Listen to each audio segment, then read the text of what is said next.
Hello everyone, welcome back to the channel JEE maths और मैं हूं Somdatt Goyal. This is the 7th lecture of the chapter applications of derivatives और आज हम discuss करने वाले हैं एक बहुत ही इंपॉर्टेंट टॉपिक, रोल्स थ्योरम। ठीक है, तो मीन वैल्यूज थ्योरम है, दो मीन वैल्यूज थ्योरम है हमारे पास, लैग्रेंजेस मीन वैल्यू थ्योरम और एक रोल्स थ्योरम है।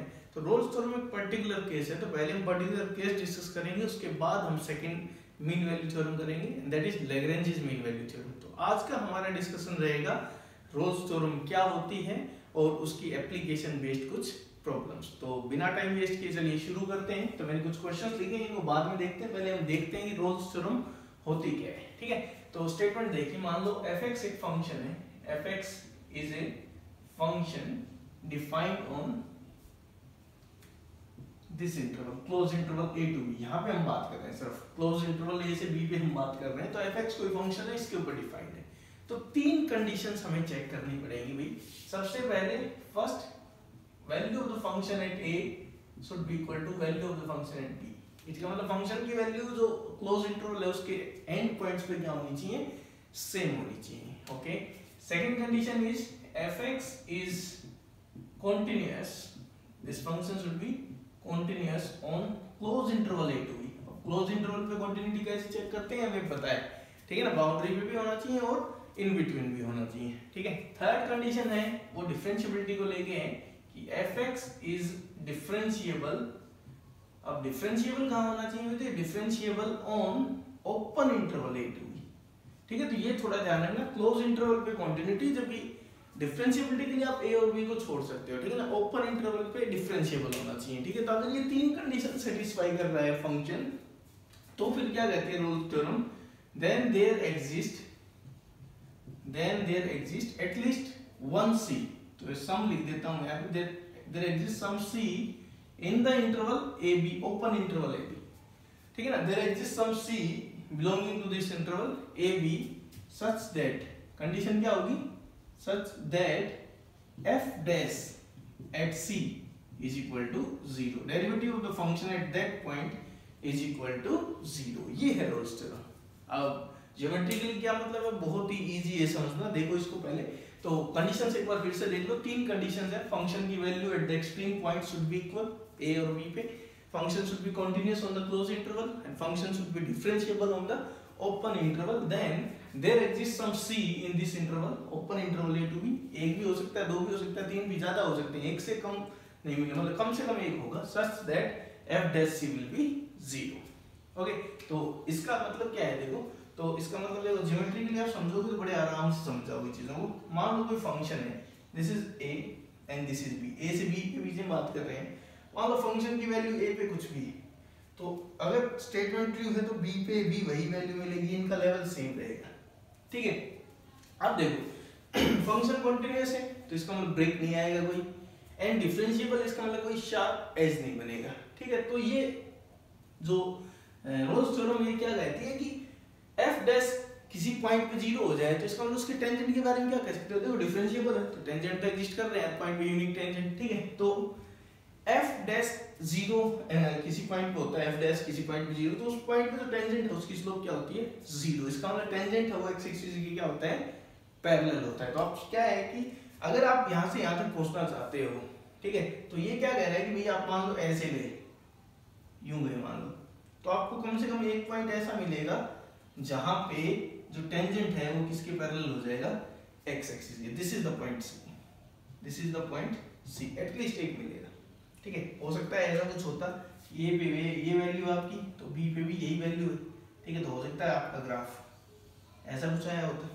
तो यहाँ पे आप देख सकते हो कि आपको दो पॉइंट मिलेंगे, तो ये पॉइंट है जहाँ पे टेंजेंट x एक्सिस के क्या हो गया है, पैरेलल हो रहा है, और एक यहाँ पे एक पॉइंट है जहाँ पे टेंजेंट x एक्सिस की क्या है, पैरेलल।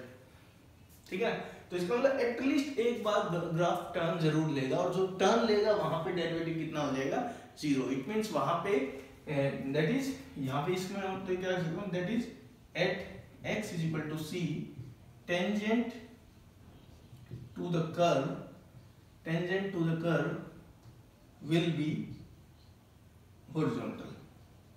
हॉरिजॉन्टल का मतलब क्या है, tangent to the curve will be parallel to x axis. ठीक है ना, तो इसको मैं लिख देता हूं पैरेलल टू x एक्सिस, जिसको मैं हॉरिजॉन्टल बोल रहा हूं यहाँ पे। ठीक है। तो यहाँ आप देख सकते हो आराम से, या हो सकता है थ्रू कांस्टेंट फंक्शन जाए, तो भी कांस्टेंट फंक्शन जा रहा है तो उसका हर पॉइंट पे जो टेंजेंट है वो क्या होगा, एक्स एक्सिस के पैरेलल होगा, ठीक है। तो उसके लिए हर पॉइंट पे डेरिवेटिव कितना हो जाएगा, 0 हो जाएगा। तो ये होती है आपकी रोल्स थ्योरम की, अगर कोई फंक्शन की दो कॉन्टिन्यूअस है, डिफरेंशिएबल है और दो पॉइंट्स पे वैल्यू सेम है, तो इसका मतलब उनके बीच में कोई ऐसा पॉइंट आपको पक्का मिलेगा जहाँ पे ग्राफ का जो फंक्शन है उसका जो टेंजेंट है वो एक्स एक्सिस के क्या मिलेगा, पैरेलल मिलेगा, उसका डेरिवेटिव कितना आएगा, 0 आएगा उस पॉइंट पे, ठीक है। तो this is the roles theorem, ठीक है। तो इसकी मैं एक सिंपल सी कोरोलरी आपको बता रहा हूँ, ठीक है। तो ये आप समझ गए होंगे। तो कोरोलरी देखो जल्दी से। तो कोरोलरी के लिए हम क्या कर रहे हैं कि मान लो बहुत इंपॉर्टेंट है, एफ कोई फंक्शन है, ठीक है, this is continuous and differentiable, ठीक है ना। तो क्या होता है कि बिटवीन, तो मैं लिख देता हूं पहले फिर समझना इसको, between any to zeros of fx there exist at least one zero of f dash x। इसको समझो। तो फंक्शन मैंने पहले क्या ले लिया, अभी कॉन्टिन्यूअस ले लिया और डिफरेंशिएबल ले लिया। तो कह रहा है कि कोई किन्हीं भी दो जीरोस के बीच में, मान लो fx किन्हीं दो पॉइंट पे 0 है, मान लो ये ग्राफ है, this is alpha and this is beta, यहाँ पे फंक्शन 0 है f और यहाँ पे फंक्शन क्या है, 0। कैसा फंक्शन हो सकता है, मैं ये नहीं कह रहा पॉलिनोमियल है कुछ और है, लेकिन हाँ कॉन्टिन्यूअस और डिफरेंशिएबल होना चाहिए, ठीक है ना। तो यहाँ पे फंक्शन 0 और यहाँ पे फंक्शन 0, तो देखो रोल्स थ्योरम लगाते हैं, अल्फा बीटा के बीच में क्या होगा, f की वैल्यू अल्फा पे 0, f की वैल्यू बीटा पे 0, तो सबसे पहले f की वैल्यू अल्फा पे इज इक्वल टू f की वैल्यू बीटा पे is equal to 0, first condition meet हो गई। सेकंड थर्ड कंडीशन पहले ही मैंने मान रखी, ठीक है, इसका मतलब रोल्स थ्योरम लगेगी। तो रोल्स थ्योरम लगेगी तो एक बीच में c मिलेगा, तो this implies there exist some c in the interval alpha beta such that क्या होने वाला है, यहाँ पे f डैश c कितना होने वाला है आपका 0। तो मैंने यही तो कहा कि between any two zeros of fx there exist at least one zero of the derivative of that function, ठीक है। तो काफी यूज होगा इसका। तो इस कोरोलरी को आपको ध्यान रखना है कि किन्हीं भी दो जीरोस के बीच में फंक्शन इज कॉन्टिन्यूअस और डिफरेंशिएबल हो, there exist at least one zero of the derivative, ठीक है ना। तो ये है हमारा रोल्स थ्योरम, क्लियर भाई। तो ज्योमेट्रिकली समझ लेना, आपको tangent will be parallel to x axis, बाकी डेरिवेटिव कितना होगा, 0 होगा। तो अब हम कुछ क्वेश्चंस करते हैं, क्योंकि एप्लीकेशंस ही पूछी जाती हैं, ऐसे तो है नहीं आपसे स्टेटमेंट पूछी जाएगी, ठीक है, लेकिन स्टेटमेंट आपको बिल्कुल क्लियर होनी चाहिए कि कैसे इसका यूज किया जाए, ठीक है। तो फंक्शन की कंटिन्यूटी और डिफरेंशिएबिलिटी का होना बहुत ही जरूरी है यहाँ पे, ठीक है। तो अब बात करते हैं, तो क्वेश्चंस देखो। तो जैसे एक एग्जांपल ले रहे हैं हम, मान लो fx मान लो मोड x ले लिया और मैं कहूँ -1 से 1 में बात करोगे, तो आपको भी फंक्शन की वैल्यू -1 पे इज इक्वल टू फंक्शन की वैल्यू 1 पे क्या है, सेम है 1 है, ठीक है। बट दूसरी बात हम करेंगे कि फंक्शन कैसा है, कॉन्टिन्यूअस है, कहाँ -1 से 1 में बिल्कुल है, लेकिन डिफरेंशिएबिलिटी की दिक्कत है। डिफरेंशिएबिलिटी की क्या दिक्कत है कि differentiable not at x is equal to 0, तो एक पॉइंट पे डिफरेंशिएबल नहीं है, तो इसका मतलब दिक्कत होगी ना। हमें -1 से 1 ओपन में हमें क्या चाहिए था, हमें चेक करना था -1 से 1 ओपन में, ठीक है ना। लेकिन ये तो 0 पे डिफरेंशिएबल नहीं है, तो इस पे डिफरेंशिएबल नहीं है, तो इस पे देखो रोल्स थ्योरम एप्लीकेबल नहीं होगी। क्यों, इसका ग्राफ बना के देखो आप, अभी रोल्स थ्योरम के हिसाब से क्या होना चाहिए, -1 से +1 के बीच में कैसा पॉइंट होना चाहिए जहाँ पे डेरिवेटिव 0 होगा, इसमें आपको नहीं मिलेगा -1 से 1 में, आपको ये लगेगा कि यहाँ पे, लेकिन यहाँ पे फंक्शन क्या है, डिफरेंशिएबल नहीं है, ठीक है, नॉट डिफरेंशिएबल, उसकी वजह से क्या हुआ, रोल्स थ्योरम एप्लीकेबल नहीं हुई यहाँ पे। तो रोल्स थ्योरम के लिए तीनों चीजों का होना जरूरी है, तभी आप डेरिवेटिव की कंडीशन लगा सकते हो, ठीक है। एक भी कंडीशन अगर ब्रेक हो गई तीन में से, तो आप वहीं पे लिख दोगे Rolle's theorem is not applicable. तो यहाँ पे इस पे रोल्स थ्योरम क्यों नहीं लग सकते भी, क्योंकि फंक्शन डिफरेंशिएबल नहीं था, यहाँ पे 0 पे, जो कि उस इंटरवल में आ रहा है, ठीक है। तो स्टार्ट करते हैं। सबसे पहले वेरिफिकेशन के क्वेश्चन है। फर्स्ट क्वेश्चन देखो, fx क्या दिया हुआ है आपको, x इंटू x माइनस 4 का स्क्वायर, और इंटरवल दिया गया है 0 to 4, इसमें चेक करना है, वेरीफाई करना है रोल्स थ्योरम को। तो करते हैं, सबसे पहले f की वैल्यू 0 पे, फर्स्ट कंडीशन बाउंड्री पॉइंट 0 पे वैल्यू 0 आएगी, 4 पे वैल्यू भी आप देख सकते हो 0 आ रही है, तो फिर फर्स्ट कंडीशन तो मीट हो गई। अगर मीट हो गई तो आगे चलो। कंटिन्यूटी की बात आती है तो this is a polynomial function. fx कैसा फंक्शन है अभी? एक पॉलिनोमियल फंक्शन है। और पॉलिनोमियल फंक्शन क्या होता है? पॉलिनोमियल फंक्शन होता है continuous as well as differentiable. कहां पे? ऑन ऑल रियल नंबर्स, पूरी रियल लाइन पे क्या होते हैं? Continuous differentiable. तो यहां तो होंगे ही, तो हेंस एट 0 4 सब कहीं क्या है? Continuous differentiable. तो क्लोज 0 4 पे कॉन्टिन्यूअस, ओपन 0 4 पे डिफरेंशिएबल हो गया। तो तीनों कंडीशंस मीट कर रही हैं। तो इसका मतलब क्या हुआ कि रोल्स थ्योरम एप्लीकेबल है। तो वेरीफाई करने का मतलब क्या है? आपको सी फाइंड आउट करना है जहां पे डेरिवेटिव कितना होगा? 0 होगा, ठीक है ना। तो इसका मतलब क्या हुआ? Then there exist some c in the interval 0 to 4 such that क्या होगा भाई? डेरिवेटिव f डैश c कितना होगा? वहां पे 0 होगा। तो ये c फाइंड आउट करते हैं, देखते हैं कि ऐसा हो रहा है या नहीं, क्योंकि ऐसा मिलेगा तभी वेरीफाई होगी रोल्स थ्योरम। तो f डैश x निकालते हैं। f डैश x कितना है यहाँ पे? x एज इट इज, जिसका आएगा 2 आगे, x - 4 प्लस x - 4 का square as it is x का 1, तो इट विल बी x - 4 बाहर ले लिया मैंने, and it will be 2x plus x - 4, तो 3x - 4, ठीक है। तो नाउ f डैश c कितना हो जाएगा? तो it will be c - 4 into 3c - 4, इसको कितना रखना है? 0। तो यहाँ से c की दो वैल्यू आई, 4 एंड 4/3, लेकिन c कहाँ होना चाहिए भाई? 0 से 4 ओपन में होना चाहिए। तो ये क्या होगा? नेग्लेक्ट हो जाएगा, ठीक है। तो क्या है? c = 4/3 यहाँ पे बिलोंग कर रहा है। तो this clearly belongs to the interval 0 to 4। तो इसका मतलब एक c हमें मिल गया इस इंटरवल में। तो क्या कहेंगे कि रोल्स थ्योरम इज वेरीफाइड। हो सकता है एक से ज्यादा c भी मिल जाए, ठीक है, तो वहां पे भी रोल्स थ्योरम वेरीफाइड होगी। क्लियर है? तो ये कंडीशन जरूरी है देखना है। आगे चलते हैं सेकंड क्वेश्चन में। देखो फंक्शन क्या है? ट्रिग्नोमेट्रिक फंक्शन है sin x plus cos x, और बात करनी है 0 से π/2 में। तो देखो क्या होगा? fx कंसीडर किया मैंने, sin x plus cos x। तो भाई सबसे पहले बात करते हैं f की वैल्यू 0 पे। तो sin 0 0, cos 0 1, it is 1। f की वैल्यू π/2 पे आप देखोगे तो sin π/2 1, cos π/2 0, तो 1। तो दोनों इक्वल है, तो फर्स्ट कंडीशन मीट कर रही है। अब बात करें कॉन्टिन्यूटी डिफरेंशिएबिलिटी की, तो sin and cos both are continuous as well as differentiable on real line. तो चेक नहीं करना है, बेसिकली डाउट हो तभी चेक करते हैं। तो क्या कहेंगे? sin x कैसा है भाई? कॉन्टिन्यूअस एंड डिफरेंशिएबल, पता है, on real line. cos x कैसा है?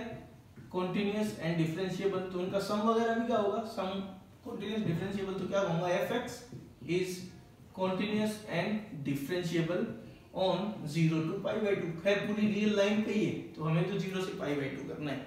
तो ये तीनों कंडीशन मीट कर गई। तो इसका मतलब क्या हुआ कि c फाइंड आउट करना है। तो f डैश x निकाल लेते हैं पहले। तो f डैश x आएगा cos x, और यहाँ हो जाएगा माइनस sin x, ठीक है ना।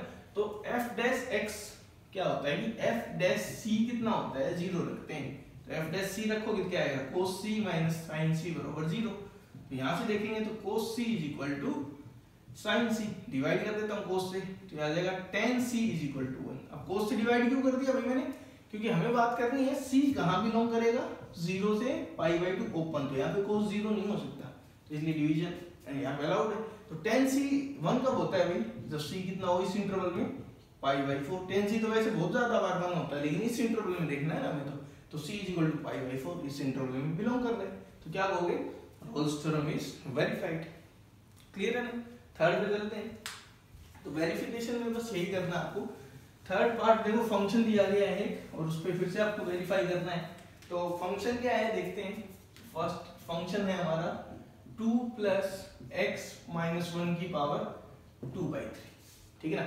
तो देखें तो फंक्शन की वैल्यू 0 पे, क्योंकि 0 से 2 पे बात करनी है, ठीक है, 0 से 2। तो फंक्शन की वैल्यू 0 पे आएगी, 2 प्लस -1 की पावर 2/3, तो 2 + 1 हो जाएगा, एंड दिस इज 3।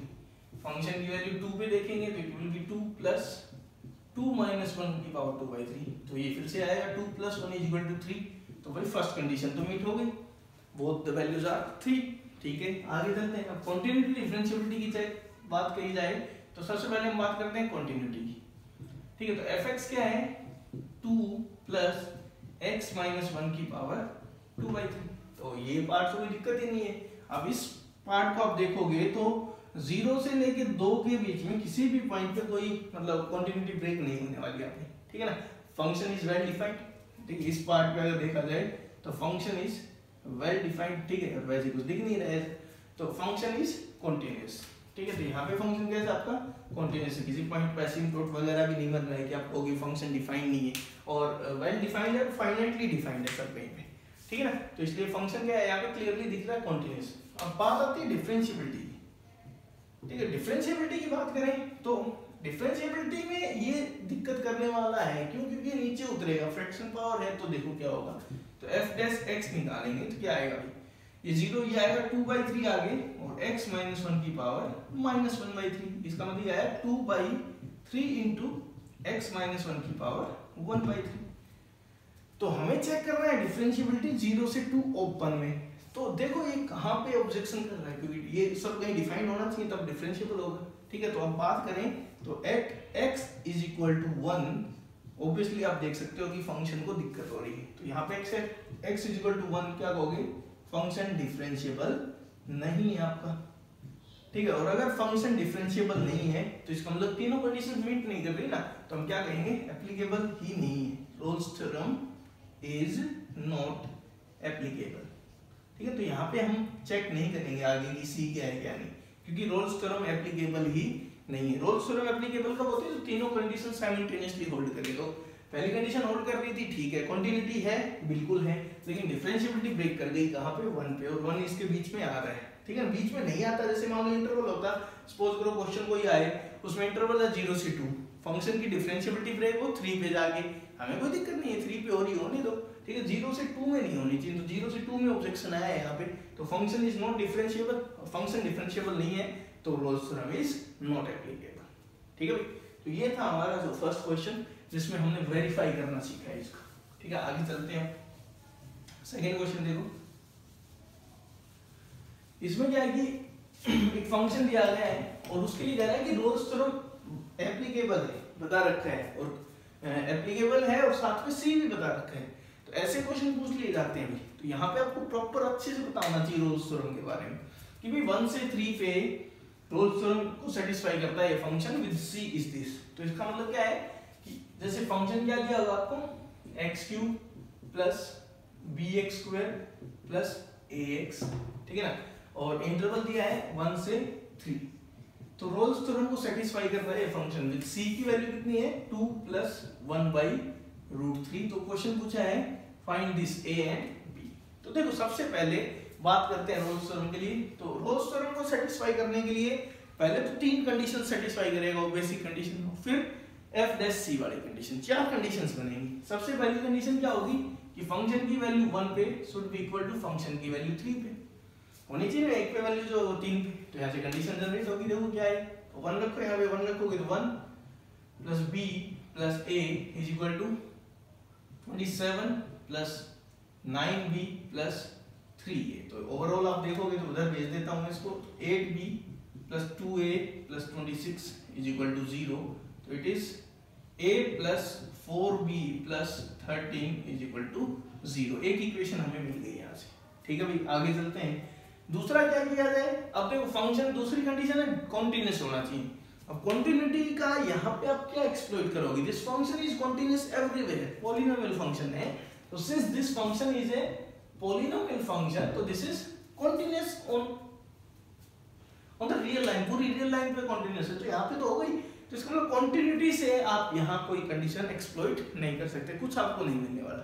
डिफरेंशिएबिलिटी का भी यही सीन है, क्योंकि polynomial function is differentiable everywhere, तो डिफरेंशिएबिलिटी से आपको कोई इनपुट नहीं मिलेगी। मान लो कोई फंक्शन ऐसा हो, ब्रेक करके दे रखा हो, तो वहां पे आप कॉन्टिन्यूटी का भी यूज कर सकते हो कि भाई इस पॉइंट पे कॉन्टिन्यूअस होना चाहिए, वहां से कंडीशन जनरेट हो गई। लेकिन यहाँ तो फंक्शन ही पहले ऐसा दिया है कॉन्टिन्यूअस एवरीवेयर, तो कोई कंडीशन आपको नहीं देगा ही, ठीक है ना। तो डिफरेंशिएबल एवरीवेयर, तो ये फंक्शन कैसा है अभी, कॉन्टिन्यूअस एंड डिफरेंशिएबल ऑलरेडी, तो यहाँ से आपको कोई कंडीशन मिली नहीं, तो अब एक ही कंडीशन बच गई क्या, ये।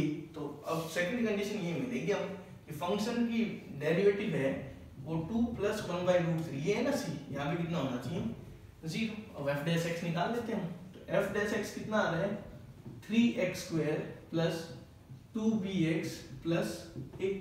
तो इसका डेरिवेटिव इस पॉइंट पे निकालना है, तो ये पॉइंट रखेंगे यहाँ पे, कितना आएगा, 3 × 2 + 1/√3 का स्क्वायर प्लस 2b × में 2 plus 1/√3 plus a is equal to 0। ठीक है, तो इसको सिंप्लीफाई करते हैं थोड़ा। तो भाई देखो क्या है, 3 into 4 plus 1/3 plus 4/√3 plus 4b plus 2b/√3 plus a is equal to 0। तो हमें a और b चाहिए ना, तो अब इसको सिंप्लीफाई करते हैं जरा। तो देखो ये कितना आएगा, अंदर मल्टीप्लाई कर देता हूँ इसको, तो 13 हो जाएगा प्लस 4√3 हो जाएगा प्लस इसको मैं ले लेता हूँ 4b plus 2b/√3 plus a is equal to 0। This is equation number 2। तो अब हमें दो इक्वेशन मिल चुके हैं, यहाँ से हमें a और b निकालना है। तो एक काम करते हैं, हम a को खत्म कर देते हैं। a कितना है, 13 -13 माइनस 4b, तो एक ही जगह रख देता हूँ ये। तो ये आएगा, देखो कितना आया, a प्लस 4b प्लस 13, ये यूज कर लेता हूँ। a प्लस 4b प्लस 13 कितना है, 0 होते खत्म। तो यहाँ से हमें मिलेगा 2b/√3 इज इक्वल टू -4√3। तो 2 से 2 कैंसिल हो जाएगा और √3 चला जाएगा। तो b कितना आ गया अभी, -6। और b अगर -6 आ जाते हैं, सब्स्टिट्यूट कर देते हैं। तो यहाँ से आएगा a -24 plus 13 is equal to 0। तो a की वैल्यू कितनी आ गई भाई, 11 वैल्यू आ गई यहाँ से। ठीक है, तो उसने a और b फाइंड आउट करने के लिए बोला था। तो a की वैल्यू 11 है, तो b की वैल्यू कितनी है, -6 है। ठीक है, तो इस तरह से क्वेश्चन फ्रेम कर सकता है। एक फंक्शन रोल्स थ्योरम को सेटिस्फाई कर रहा है, तो उसमें आप 4 कंडीशन एट द मोस्ट निकाल सकते हो। एक फंक्शन की वैल्यू एक्सट्रीम वैल्यू से, एक्सट्रीम पॉइंट से, दूसरा कॉन्टिन्यूटी से, तीसरा डिफरेंशिएबिलिटी से, और चौथा फंक्शन का डेरिवेटिव c पे कितना होगा, 0, c गिवन होगा। ठीक है ना, तो हो सकता है कॉन्टिन्यूटी डिफरेंशिएबिलिटी का यूज ना हो और हो भी जाए। तो एट द मोस्ट 4 कंडीशन आपको मिल सकती है। ठीक है भाई, आगे हम करते हैं थर्ड क्वेश्चन में। देखो क्या है, अब यहाँ पे एप्लीकेशन स्टार्ट होती है रोल्स थ्योरम की। अभी तक डायरेक्ट क्वेश्चन थे कि दिख रहा था आपको रोल्स थ्योरम यूज करनी है, ठीक है, लेकिन कई बार आपको दिखेगा नहीं रोल्स थ्योरम यूज करनी है, तो वो पिक करना में नहीं कि रोल्स थ्योरम ही लगेगी इन क्वेश्चंस पे, क्योंकि इन क्वेश्चंस में बता रखा था कि रोल्स थ्योरम एप्लीकेबल है या वेरीफाई करो। देखो अब यहाँ पे एक रिलेशन दिया है, एबीसी में एक लीनियर रिलेशन दे दिया है, कह रहा है कि शो करो कि इस इक्वेशन का कम से कम एक रूट होगा 0 से 1 में। तो रोल्स थ्योरम में आपने एक चीज सीखी है कि fx, ठीक है ना, fx आप लेके चलते हो, तो हमने कोरोलरी पढ़ी थी कि fx के किन्हीं भी दो जीरो के बीच में, अल्फा और बीटा मान लो उसके दो जीरो हैं, उसका डेरिवेटिव क्या होगा, 0 होगा एटलीस्ट वंस। ये कोरोलरी पढ़ाई थी और ये बहुत ही ज्यादा यूज होती है। तो हमारा टारगेट ये होता है कि हमें मान लो किसी चीज का रूट निकालने, इसके रूट निकालने, तो हम इसको ये बनाना चाहते हैं कि f dash x is equal to 0 type में बने। तो इसका मतलब यहाँ पे एक ऐसा फंक्शन लेना पड़ेगा आपको जो जिसका डिफरेंशिएशन ये आए, तो इसका डिफरेंशिएशन ये आए, तो इसका मतलब इसका इंटीग्रेशन ये होगा। ठीक है ना, तो आपको एक ऐसा फंक्शन सोचना है जिसका डिफरेंशिएशन करूं तो ऐसी कुछ इक्वेशन मिले। ठीक है, तो ऐसे में आप फंक्शन क्या सोच लो, इसका इंटीग्रेशन कर दो इस पार्ट का। तो a x³/3 plus b x²/2 plus c x, constant लगाने की जरूरत नहीं है d वगैरह। ठीक है, ये फंक्शन मान लो, let this is the function. ठीक है, लगाना चाहो तो लगा दो, नहीं तो नहीं। तो ये मैंने कंसीडर कर लिया अपने आप से। तो कंस्ट्रक्शन बेस्ड क्वेश्चन होंगे, इसमें थोड़ा सोचना पड़ेगा ज्यादा। तो gx ये फंक्शन मान लिया, कहां से कहां बात कर रहा है वो, 0 से 1, तो इंटरवल भी लगा दिया मैंने 0 से 1। x कहां से कहां ले लिया, 0 से 1। तो अब देखो फंक्शन की वैल्यू 0 पे, g की वैल्यू सॉरी f की नहीं, g की वैल्यू 0 पे कितनी है, 0। देख लो 0 रख के, g की वैल्यू 1 पे रखो भाई, तो ये आएगा a/3 plus b/2 plus c। तो मैं थोड़ा सोल्व करता हूँ क्योंकि कंडीशन थी, उसका यूज भी करेंगे ना। 6 एलसीएम है, 2a plus 3b plus 6c। अब देख क्या रखा है कि 2a plus 3b plus 6c कितना है, 0 है। तो ये 0 है, तो दिस इज 0। तो इसका मतलब क्या हुआ, जो ये फंक्शन है g, इसकी वैल्यू 0 पे और 1 पे सेम है। ओके, तो फर्स्ट कंडीशन मीट कर दी। दूसरा gx फंक्शन कैसा है, तो gx आप क्लियरली देख सकते हो एक पॉलिनोमियल फंक्शन है। पॉलिनोमियल फंक्शन है तो भाई कैसा है, कॉन्टिन्यूअस एंड डिफरेंशिएबल दोनों ही, कॉन्टिन्यूअस भी है एज वेल एज डिफरेंशिएबल भी है, तो ये भी सही है। चलो तो कॉन्टिन्यूअस है डिफरेंशिएबल है, तो इसका मतलब तीनों कंडीशन मीट कर गई gx पे, किसकी, रोल्स थ्योरम की। तो इसका मतलब क्या हुआ, Rolle's theorem is applicable, Rolle's theorem is applicable on gx this function. और x कहां से कहां है अभी, 0 से 1 के बीच में। तो क्या कहोगे, तो this implies z dash x is equal to 0 at least once in 0 to 1। भाई क्या कहोगे आप कि g का डेरिवेटिव कम से कम एक बार 0 होगा। भाई g है वो रोल्स थ्योरम को सेटिस्फाई कर रहा है 0 से 1 में, ठीक है, तो इसका मतलब उसका डेरिवेटिव 0 होगा। या फिर आप ये कह सकते हो कि g कंटीन्यूअस है ना, g डिफरेंशिएबल है और g की वैल्यू 0 पे 0 है, g की वैल्यू 1 पे 0, इसका मतलब g के दो 0 क्या है, 0 एंड 1। तो इसके हिसाब से उसका डेरिवेटिव एटलीस्ट 1 टाइम उसके बीच में 0 होगा, तो g डैश 0 होगा। अब g डैश निकालो, तो g डैश x तो हमने बनाया ही था, g डैश x वही बनेगा। देखो क्या आएगा, ax square plus bx plus c is equal to 0। क्या कहोगे, एटलीस्ट वंस इन 0 to 1। तो यहाँ से हम क्या कहेंगे फाइनली कि कम से कम एक root ax square plus bx plus c का कहाँ आने वाला है, 0 से 1 के बीच में आने वाला है। और ये किसकी हेल्प से कह पाए हम, रोल्स थ्योरम की हेल्प से, ठीक है ना। तो आइडिया सिंपल सा ये रहेगा कि कोई फंक्शन है, ठीक है, हमें पूछा जाएगा कि इतने रूट होंगे, एटलीस्ट टाइप में पूछता है, तो एटलीस्ट टाइप में रूट चाहिए तो उसका इंटीग्रेशन सोचना पड़ेगा हमें कि ये चीज है ना, ये क्या है, इसके बारे में सोचेंगे। इस पे अगर रोल्स थ्योरम लग रही है तो यहाँ पहुंच पाओगे, अगर इस पे रोल्स थ्योरम नहीं लग रही है तो भाई कोई और तरीका लगेगा, ठीक है ना। तो इस तरह से इसको डील करना था आपको, ठीक है। आगे चलते हैं। फोर्थ क्वेश्चन में लिखा हुआ है एक फंक्शन है, उसका सेकंड डेरिवेटिव, तो function is twice differentiable given है, ठीक है ना। तो फंक्शन का सेकंड डेरिवेटिव है वो कैसा है भाई, नेगेटिव है for all x belonging to a b। Open interval a b के ऊपर सेकंड डेरिवेटिव हमेशा नेगेटिव है। तो कह रहा है कि उसका फर्स्ट डेरिवेटिव 0 कितने बार होगा a से b के बीच में, कैसे कह सकते हैं। इसके दो तरीके हैं, एक तो आप रोल्स थ्योरम लगाओ ना, वैसे ही कह दो। कैसे भी भाई, gx है ना, ये मान लो आप f डैश x, आप ऐसे मत सोचो कि f डैश x ही लिखूं बार बार, मैं एक नया फंक्शन मान लिया gx, ठीक है। तो मैं g का डेरिवेटिव करता हूं, g डैश x क्या आएगा, तो g डैश x आएगा f डबल डैश x, और वो कैसे है, नेगेटिव है for all x belonging to a b। तो मैं यहां से कहूंगा कि जो gx मेरा फंक्शन है ना, gx इज स्ट्रिक्टली डिक्रीजिंग। ये मैंने फंक्शन में बताया था आपको, यहाँ इंक्रीजिंग डिक्रीजिंग मैंने डिस्कस नहीं किया है, लेकिन फंक्शन में बताया हुआ है, तो वहां से सोच सकते हो। आगे बढ़ेंगे फिर हम इंक्रीजिंग डिक्रीजिंग। तो gx कैसा है, स्ट्रिक्टली डिक्रीजिंग है। तो एक चीज सोचो, ये a है, ये b। अब gx कोई फंक्शन है वो स्ट्रिक्टली डिक्रीजिंग है, तो a से b में अगर कोई फंक्शन स्ट्रिक्टली डिक्रीज करता है तो देखो क्या क्या पॉसिबल केस हो सकते हैं। वन कि a पे उसकी वैल्यू कैसी थी, पॉजिटिव, b पे भी वैल्यू पॉजिटिव ही रह गई, तो इसका मतलब क्या हुआ, यहाँ पे gx is equal to 0 has no solution, ठीक है। और क्या हो सकता है, एक ये हो सकता है, ये a ये b डिक्रीज करता जाए और ऐसे हो जाए, यहाँ पे पॉजिटिव वैल्यू थी, यहाँ पे नेगेटिव, तो यहाँ पे आप क्या कहोगे, gx इज इक्वल टू 0 की कितने रूट हो गए, 1 रूट, ठीक है। और एक क्या हो सकता है, ऐसा कुछ हो सकता है, this is a this is b, यहाँ से शुरू किया और नीचे चला गया, तो a पे कैसा था, नेगेटिव, b पे भी कैसा है, नेगेटिव, तो यहाँ पे क्या कहोगे, gx इज इक्वल टू 0 का क्या मिलेगा, नो सॉल्यूशन। तो ओवरऑल क्या कह सकते हो कि gx is equal to 0, gx is equal to 0 का मतलब क्या है, f dash x is equal to 0, f dash x is equal to 0 के बारे में क्या कह सकते हो कि भाई एटमोस्ट एक सॉल्यूशन मिलेगा, या तो एक भी नहीं मिलेगा, एक तो एग्जैक्टली एक नहीं कह सकता, एटमोस्ट एक बार क्या होगा, 0 होगा a से b के बीच में। तो ये तो हमने सिंपल डिक्रीजिंग फंक्शन से कर दिया, ठीक है। रोल्स से करना चाहो तो देखो कैसे करोगे, रोल्स की अप्रोच लगाना चाहो तो वहां पे मैंने क्या मान लिया, वैसे gx मान लिया f डैश x, ठीक है। तो मैंने मान लिया लेट gx है ना इज इक्वल टू 0 फॉर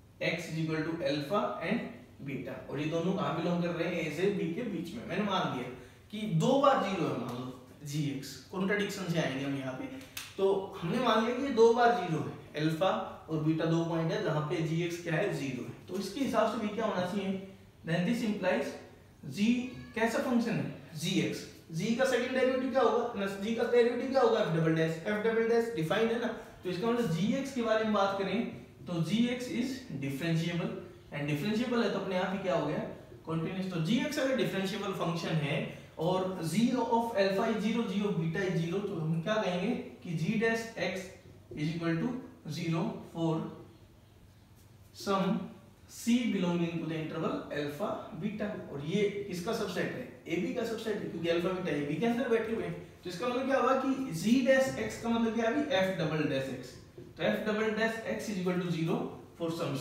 तो ये कॉन्ट्रडिक्शन आ गई, क्यों?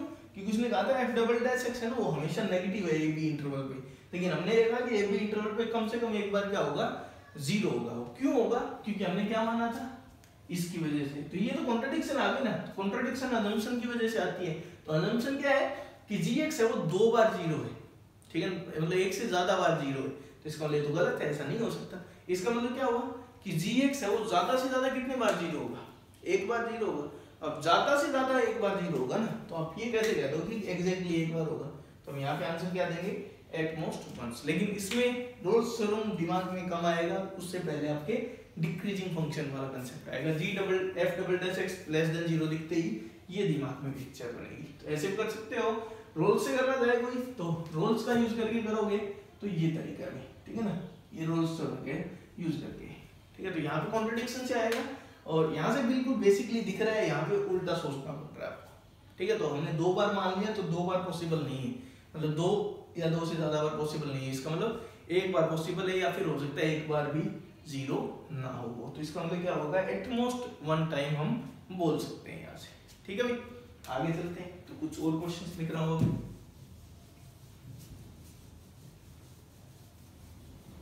तो अगले कुछ क्वेश्चन काफी इंटरेस्टिंग है, सारे जेई में कहीं ना कहीं पूछे गए हैं। फर्स्ट क्वेश्चन 2004 में पूछा था जेई में। क्वेश्चन है if fx is equal to x raise to power alpha into log of x, okay, और बताया गया है कि x है वो 0 से बड़ा है, पीस वाइज डिफाइंड फंक्शन है। ये कब है ये ब्रांच, जब x 0 से बड़ा है, while 0 कब, जब x कितना है, 0 है, ठीक है ना। देन बोला है then the value of alpha for which Rolle's theorem is applicable. Rolle's theorem is applicable कहाँ पे, applicable on this interval 0 to 1 is, options are alpha की वैल्यू -2, -1, 0 और एक दिया हुआ है हाफ। ओके, सेकंड देखते हैं। सेकंड जो क्वेश्चन है वो है कि f is a twice differentiable function, ठीक है, बता दिया उसने कि 2 बार डिफरेंशिएट कर सकते हो उसको आराम से आप, such that f of 1 is equal to 1, f of 2 is equal to 4 and f of 3 is equal to 9। ये भी काफी अच्छा क्वेश्चन है, ठीक है, और बहुत हार्ड नहीं है, मतलब इजी क्वेश्चन होते हैं, इसमें पिक करना भी आसान होता है। Then which of the following is true, then which of the following is true, ठीक है। Options are first f double dash x is equal to 2 for all x belonging to real numbers, second is f dash x is equal to f double dash x is equal to 5 for some x belonging to 1 to 3, third है f there exist at least one x in the interval 1 to 3 such that f double dash x is equal to 2 and the final is none of these, ठीक है ना। Fourth option दिया है हो गया यहाँ पे none of these, ठीक है। थर्ड क्वेश्चन बाद में देखेंगे, हम पहले 2 क्वेश्चन ही सोल्व करते हैं।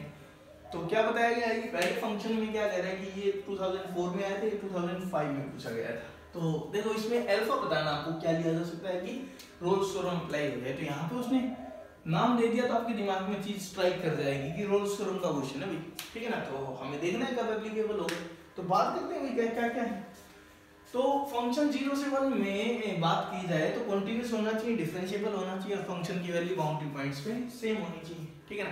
तो सबसे पहले बाउंड्री पॉइंट की वैल्यू देख लेते हैं। फंक्शन की वैल्यू 1 पे आप बड़े आराम से देख सकते हो 0 है, क्योंकि 1 यहाँ पे रखेंगे log 1 0 हो जाएगा, ठीक है। फंक्शन की वैल्यू 0 पे 0 दी हुई है, तो फर्स्ट कंडीशन तो मीट कर देगी रोल्स थ्योरम की। अब बात कंटिन्यूटी की और डिफरेंशिएबिलिटी की आती है, तो कंटिन्यूटी पे देखते हैं पहले, क्योंकि 0 पे ब्रांच चेंज हो रही है, 0 पे वैल्यू 0 के राइट में है, तो हम देखना चाहेंगे कि राइट हैंड लिमिट है वो क्या है, 0 है। क्योंकि देखो डिफरेंशिएबिलिटी की जहां तक बात है, डिफरेंशिएबिलिटी हमें चेक करनी है 0 से लेके 1 ओपन में, ठीक है ना। तो जब x ये होगा तो एफ एक्स क्या होगा, एक्स की power alpha into log of x. ठीक है, अब एक चीज देखो, ये फंक्शन है ना डिफरेंशिएबल है, 0 से 1 में है ना, x की पावर अल्फा है ना, अल्फा कुछ भी रख दो, इसको कोई ऑब्जेक्शन नहीं होता 0 से 1 में। ऐसी चीजें ऑब्जेक्ट 0 पे करती हैं, और 0 पे तब ऑब्जेक्ट होता है जब अल्फा नेगेटिव टाइप में होता है। ठीक है ना, डिफरेंशिएबिलिटी की बात करें तो मैं भी मतलब फ्रैक्शन पावर में भी दिक्कत हो जाती है, जैसे हाफ करते तो उसका नीचे जाता, लेकिन दिक्कत ये है कि यहाँ तो 0 है ही नहीं, 0 पे चेक ही नहीं करना है। तो यहाँ मतलब क्लियर है कि ये फंक्शन क्या है, 0 से 1 में डिफरेंशिएबल है, ये फंक्शन भी 0 से 1 में डिफरेंशिएबल है, तो प्रोडक्ट भी क्या है, डिफरेंशिएबल है। तो ये फंक्शन भी कैसा है, डिफरेंशिएबल है, 0 से 1 के बीच में। तो इसका मतलब सारा का सारा इश्यू है वो कॉन्टिन्यूटी को लेके। तो इसका मतलब क्वेश्चन कॉन्टिन्यूटी पे बेस्ड है। तो क्वेश्चन इनडायरेक्टली ये पूछ लेता कि ये फंक्शन 0 पे कब कॉन्टिन्यूअस है, अल्फा की किस वैल्यू के लिए फंक्शन कॉन्टिन्यूअस होगा। सिंपल सा क्वेश्चन है। तो अब देखो क्या करेंगे, तो हमें क्या देखना है, right hand limit should be equal to 0। तो राइट हैंड लिमिट मतलब limit extending to 0 positive x की power alpha into natural log of x should be equal to 0, ये आना चाहिए। ठीक है, तो अल्फा क्या लिया जाए, तो एक तो आप ऑप्शन से जा सकते हो, ठीक है, लेकिन मैं जनरलाइज वे में बता देता हूं आपको। तो हम केस 1 लेके चल रहे हैं कि अल्फा अगर नेगेटिव है तो क्या होगा। भाई अल्फा अगर नेगेटिव है तो देखो क्या मिलेगा, limit extending to 0 positive natural log of x upon x की पावर माइनस अल्फा, ऐसे कर दिया, नाउ इट इज पॉजिटिव। ठीक है ना, ऐसे लिख दूं, natural log of x into multiply by 1 by x की पावर 1 बाय x की power minus alpha. Now minus alpha is positive, this is positive. Now मानते हो ना, अब समझो इस चीज को। तो क्या होगा, अब ये 0 पे जाएगा तो ये कहां भागेगा भाई, this is approaching to minus infinity. x अगर 0 पे जाता है, नेचुरल लॉग ऑफ x कहां जाता है, माइनस इंफिनिटी पे। मानते हो 1 बाय 0 इज इंफिनिटी, अगर इंफिनिटी की पॉजिटिव पावर है तो ये भी कहां जाएगा, इंफिनिटी पे ही जाएगा। तो इसका मतलब ये पूरा पोर्शन है, ये क्या जा रहा है, इनफाइनाइट को अटेंड कर रहा है, माइनस इनफाइनाइट को। हमें क्या चाहिए था, 0 चाहिए था। इसका मतलब अल्फा नेगेटिव हो गया तो ये 0 आ ही नहीं सकता, और अल्फा नेगेटिव इसका मतलब 0 नहीं आ सकता, तो ये फंक्शन कॉन्टिन्यूअस नहीं हो सकता। कौन कौन से ऑप्शन कट गए, ये नहीं हो सकता और ये नहीं हो सकता। अल्फा 0 पे तो सीधा सीधा ऑब्जेक्शन है। अल्फा 0 होने का मतलब क्या है, अल्फा 0 होगा तो फंक्शन हो जाएगा खत्म। ठीक है, तो अल्फा 0 लोगे, केस 2 मान लो मैं अल्फा को 0 ले लूं, तो आपका फंक्शन है वो हो जाएगा fx is equal to natural log of x when x is greater than 0, 0 when x is equal to 0। और ये तो कंटीन्यूअस है ही नहीं, ग्राफ से पता चल रहा है। ठीक है, 0 पे कंटीन्यूअस नहीं है ना, कैसे ये ग्राफ होता है नेचुरल लॉग ऑफ x का ग्राफ, ये और 0 पे वैल्यू 0, तो फंक्शन कंटीन्यूअस कैसे होगा। ठीक है, तो इसका मतलब 0 पे भी नहीं है। ठीक है, तो एक ही ऑप्शन बचा है क्या, D, half is the right answer. ठीक है, अल्फा एक्चुअली ग्रेटर देन 0 लोगे तो ये फंक्शन क्या मिलेगा आपको, कंटीन्यूअस मिलेगा 0 पे। ठीक है, तो हम एक बार देख भी लेते हैं कि कैसे आएगा। तो हमें देखना है कि डेरिवेटिव जो लिमिट हो 0 आनी चाहिए। ठीक है ना, तो अल्फा ग्रेटर देन 0 अगर मैं लूंगा तो ये आएगा limit x approaching to 0 positive, okay, and the function is x raise to power alpha natural log of x by ना दिस इज, तो हम ये 0 होना चाहिए, ऐसे है ना। तो देखो इसको कैसे हम सोल्व करेंगे, तो मैं इसको ऐसे लिख देता हूँ, limit x approaching to 0 positive natural log of x by 1 by x की power alpha. Now this is approaching to minus infinity and this is approaching to plus infinity, तो this is infinity by infinity है ना, alpha positive है ना, तो ये 0 पे tends करेगा 1 by 0 infinity हो जाएगा। ठीक है, तो एल ऑर्बिटल लगा देते हैं, तो ये आएगा limit x approaching to 0 positive, this will be 1 by x, और यहाँ पे आएगा x की पावर माइनस अल्फा है भैया, तो x की पावर माइनस अल्फा का क्या होगा, माइनस अल्फा, और x की power minus alpha minus 1। Okay, तो इसको लिफ्ट कर देते हैं ऊपर, तो अगले स्टेप में आएगा limit x approaching to 0 positive minus 1 by alpha, और ये ऊपर जाएगा ना तो x की पावर अल्फा बचेगा, 1 से 1 कट जाएगा, x की पावर अल्फा प्लस 1 बनता है यहाँ पे। ठीक है, x यहाँ नीचे काट देगा तो ये बचेगा। अब x 0 पे जा रहा है तो ये कहाँ भाग जाएगा, 0 पे, this is approaching to 0, alpha is constant ना, तो इसका मतलब क्या होगा कि अल्फा 0 से बड़ा होना चाहिए। ठीक है, तो यहाँ पे क्या आंसर हो जाएगा, 1/2 इज द राइट आंसर। तो क्वांटिटी का इशू था इसमें जो भी था, क्लियर भी।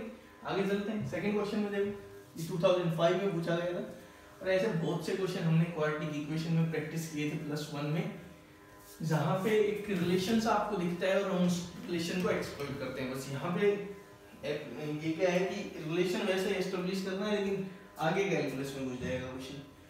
तो क्या है, फंक्शन ट्वाइस डिफरेंशिएबल है और फंक्शन की देखो इंपॉर्टेंट प्रॉपर्टी, f की वैल्यू 1 पे 1, f की वैल्यू 2 पे 4, f की वैल्यू 3 पे 9। तो स्क्वायर सा दिख रहा है, 1 का स्क्वायर, 2 का स्क्वायर, 3 का स्क्वायर। तो ऐसे में हमेशा कंस्ट्रक्शन करते हैं, नया फंक्शन मानेंगे gx = fx, माइनस में fx कैसे बिहेव कर रहा है, x स्क्वायर की तरह बिहेव कर रहा है, 1 का स्क्वायर, 2 का स्क्वायर, 3 का स्क्वायर, ठीक है ना।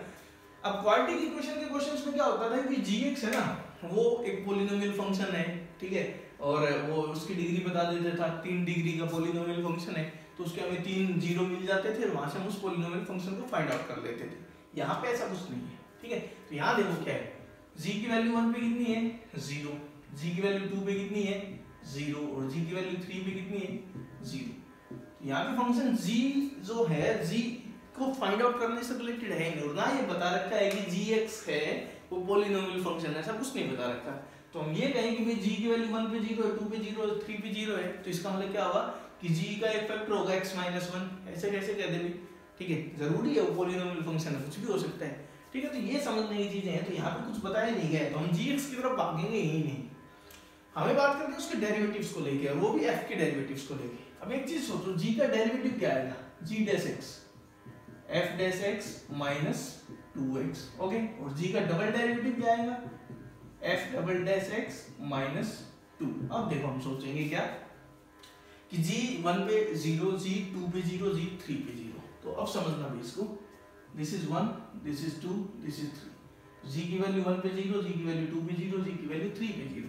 तो इसका मतलब क्या हुआ कि g की वैल्यू 1 पे 0, g की वैल्यू 2 पे 0। नाउ g की बात करें तो g ये फंक्शन है, g इज ट्वाइस डिफरेंशिएबल, क्योंकि g का डिफरेंशिएशन का मतलब f का डिफरेंशिएशन, इसका डिफरेंशिएशन, इसका दो बार हो सकता है, ये बता ही रखा है। तो इसका मतलब दिस इज ट्वाइस डिफरेंशिएबल, ठीक है।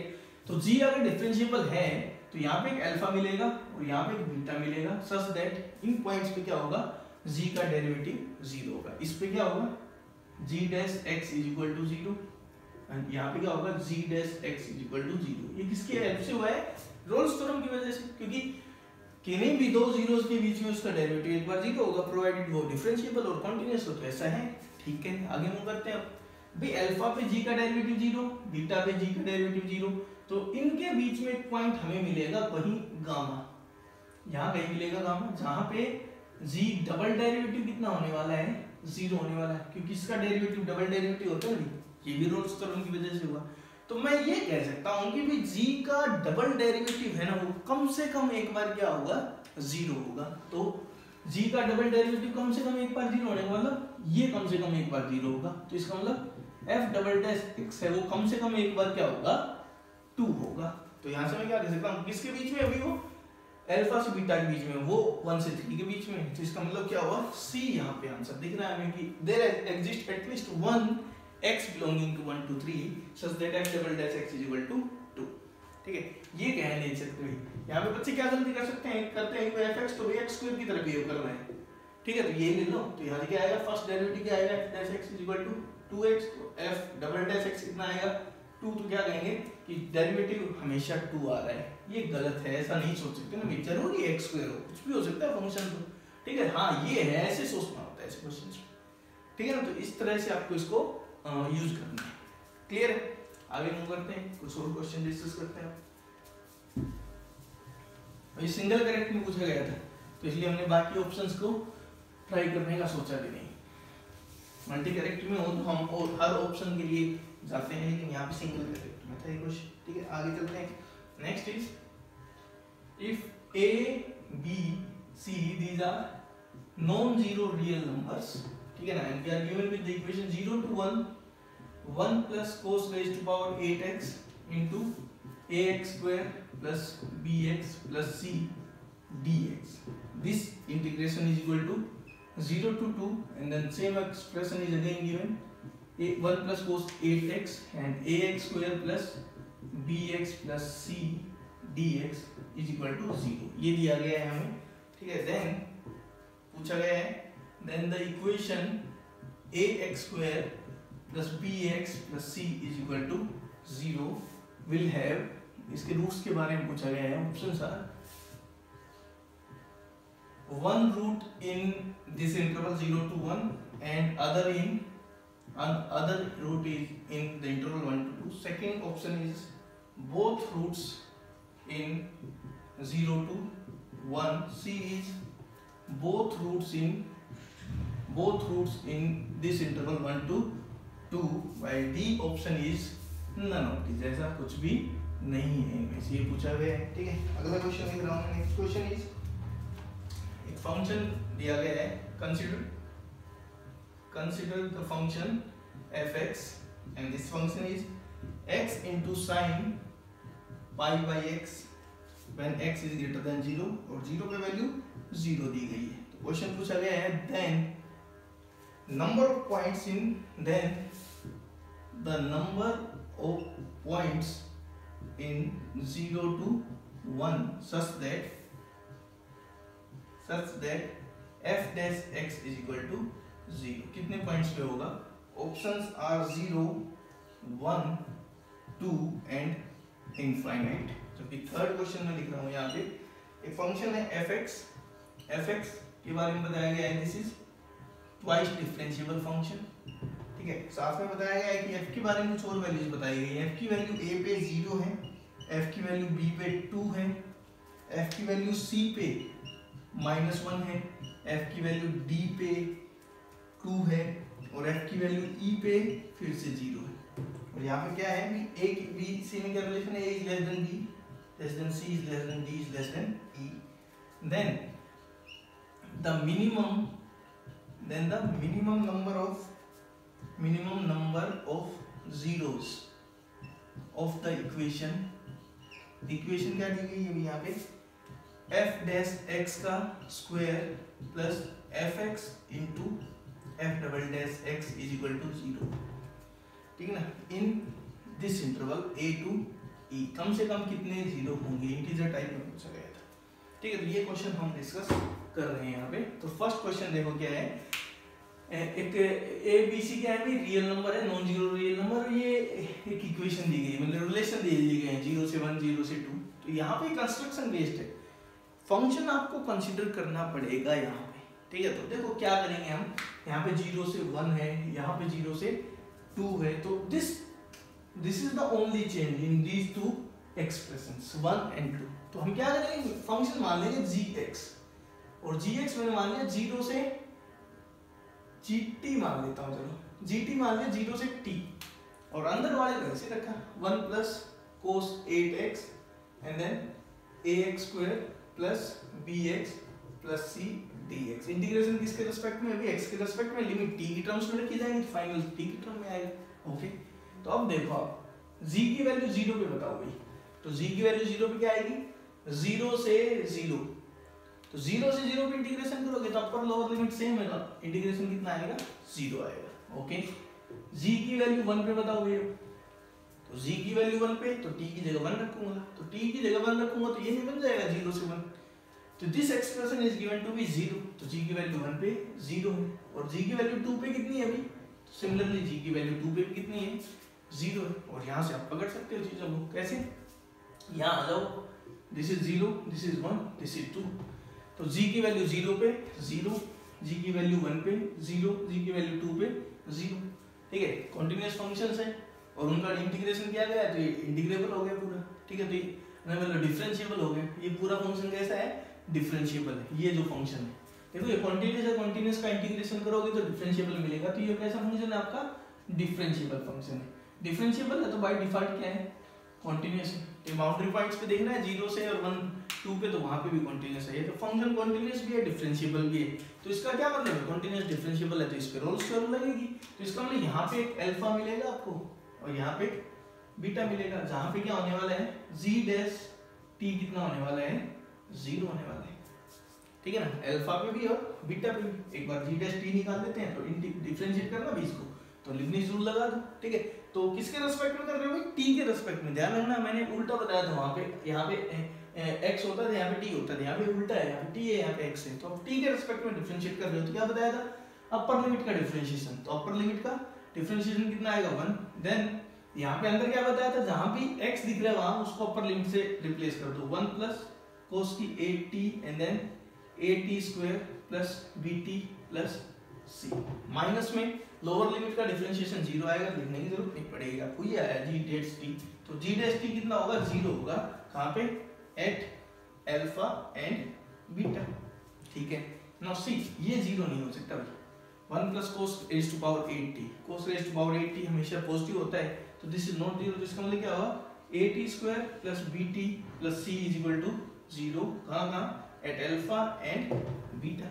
तो क्या कह सकते हो, इस इक्वेशन के बारे में पूछा था उसने, ax square plus bx plus c is equal to 0, तो क्या कहोगे, इसके दो रूट होंगे भाई, अल्फा और बीटा। अल्फा कहाँ है 0 से 1 में, बीटा कहाँ है 1 से 2 में, तो हम क्या कह सकते हैं, this equation has one root in 0 to 1 and the other root in 1 to 2।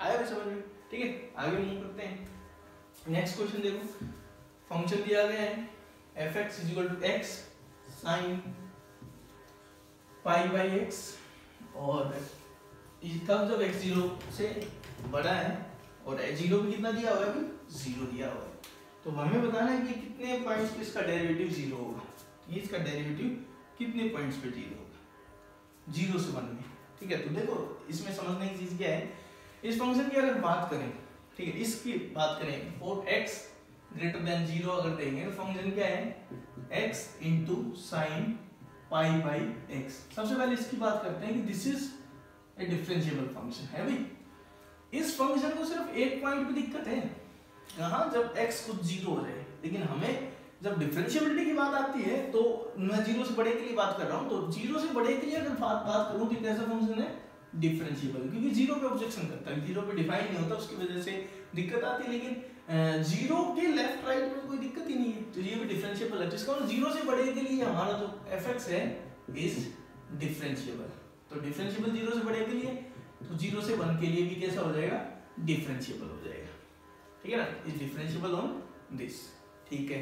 Continuity की बात करें तो देखो 0 से 1 में अगर डिफरेंशिएबल है तो कॉन्टिन्यूअस भी है, तो 0 पे डाउट है, 0 पे हम चेक कर लेते हैं, तो राइट हैंड लिमिट देखते हैं 0 पे क्या आ रही है, limit x tending to 0 positive x into में sin पाई बाई x, और ये वही फॉर्म है भाई, ये फाइनाइट नंबर है 0 पे जा रहा है, this is approaching to 0, this is a finite number between -1 and 1, इनके बीच में ऑसिलेट कर रहा है, तो कहां जाएगा 0 पे जाएगा, और फंक्शन की वैल्यू 0 पे कितनी है 0 है, तो इसका मतलब फंक्शन कैसा है continuous at x is equal to 0। तो ओवरऑल मैं क्या कह सकता हूं कि fx is this function fx is continuous on close interval 0 to 1, ठीक है। तो फंक्शन की वैल्यू 0 पे और 1 पे बाउंड्री पॉइंट्स पे क्या है सेम है, ठीक है। नहीं 0 से 1 में कंटीन्यूअस है, बाउंड्री पॉइंट्स पे वैल्यू देखें तो यहां फिर आप गलती कर सकते हो, जैसे 0 1 पे चेक करोगे, ठीक है भाई, f की वैल्यू 0 पे कितनी है 0, f की वैल्यू 1 पे कितनी है, तो 1 के देखो यहां पे 0 आएगी 1 into sin पाई, तो यहाँ पे जल्दबाजी में हम ये ना कह दें कि f डैश x एक बार 0 होगा, एटलीस्ट एक बार 0 होगा, ये पता है, ठीक है ना। तो उसने पूछा कितने बार 0 हो गए पूछा है, तो एटलीस्ट एक बार का मतलब ये थोड़ी एक बार हो गया, हो सकता है 2 बार हो गया, हो सकता है इनफाइनाइट बार, तो थोड़ा सा सोचना पड़ेगा, ठीक है। तो 0 से 1 में फंक्शन कंटीन्यूअस भी है, डिफरेंशिएबल भी है, बाउंड्री पॉइंट्स पे वैल्यू भी सेम है, तो 0 से 1 जो इंटरवल है उस पे रोल्स थ्योरम एप्लीकेबल है, तो वहां से एग्जैक्ट आंसर नहीं आ रहे, तो इसमें सोचने का तरीका बदलना पड़ेगा आपको, क्योंकि ये देखो ये एक्सप्रेशन है ना, ये 0 से 1 में कंटीन्यूअस है, डिफरेंशिएबल है, तो 0 से 1 की बजाय सोचने के बजाय हम ये सोचेंगे कि रोल्स थ्योरम क्या कहती है कि किन्हीं भी दो जीरोस के बीच में ये फंक्शन कंटीन्यूअस डिफरेंशिएबल है, तो वो तो कोई दिक्कत है ही नहीं, अब हमें जीरोस के बारे में सोचना है।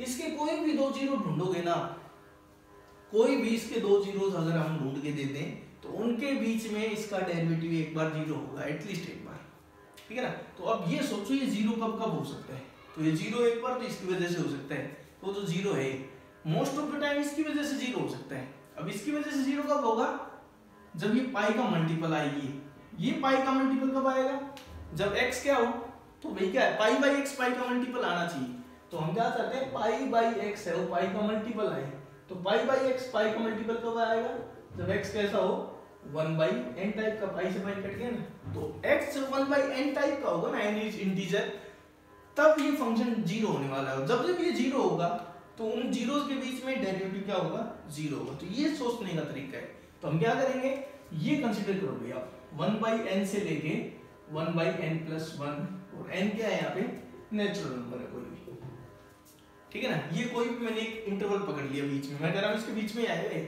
0 से 1 में होता है। क्यों? n नेचुरल नंबर है तो ये देखो ज्यादा ज्यादा 1 हो सकता है, ठीक है। मतलब कम से कम n को कितना लोगे 1, तो 1 लोगे तो उस टाइम पे क्या आएगा, कहीं उल्टा तो नहीं दिया मैंने, ऐसे लिखना चाहिए, I should take it 1/n+1 और इधर क्या लेना चाहिए n, क्योंकि बड़ा राइट में आता है, ठीक है। तो इससे क्या मिलेंगे, जैसे किस तरह के इंटरवल्स मिलेंगे, 1/2 से 1, 1/3 से 1/2, 1/4 से 1/3, 1/5 से 1/4, इस तरह से कितने मिलेंगे, इनफाइनाइट मिलेंगे, क्योंकि इनको बढ़ाते जाओ तो आप किधर आ रहे हो, आप इधर 0 की तरफ आ रहे हो। शुरू में हमने क्या लिया 1/2 से लेके 1, फिर 1/3 से 1/2, फिर 1/4 से 1/3, तो हम इधर आते जा रहे हैं। तो ऐसे कितने इंटरवल मिलेंगे, इनफाइनाइट इंटरवल। अब देखो क्या होने वाला है, किसी भी एक इंटरवल को लेके कर रहा हूं मैं, ये ले लिया मैंने जनरलाइज इंटरवल लिया, ठीक है ना।